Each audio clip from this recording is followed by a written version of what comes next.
C'est un endroit précieux où les roseaux côtoient les oiseaux et même les vaches. Et oui, au cœur du petit chemin vert, il y a la ferme Nopilif.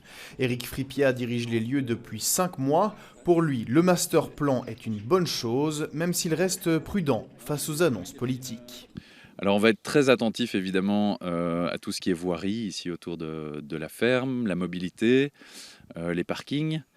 Et alors on va voir comment ça va s'opérationnaliser concrètement. Voilà, ça reste des belles intentions. Maintenant on veut voir les projets qui vont arriver concrètement. Concrètement, le master plan vise à préserver et renforcer ce poumon vert, l'un des derniers non urbanisés à Bruxelles.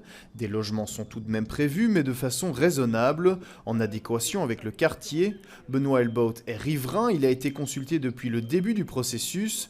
Lui aussi salue le projet, mais attend de voir, notamment pour la concertation avec les acteurs situés aux abords du terrain. Il y a plein de choses qui ont été mises par écrit, mais dont le dialogue n'a pas encore été entamé. Par exemple, le dialogue avec la défense, le dialogue avec Solvay, pour des choses, pour des aspects quand même fort importants. Pour concrétiser son projet, les Schwinn comptent établir un PPAS pour plan particulier d'affectation du sol. Nos services se mettent au travail maintenant que le master plan a été accepté et vont élaborer un PPS qui, à terme, devra être voté par le Conseil communal de la ville de Bruxelles.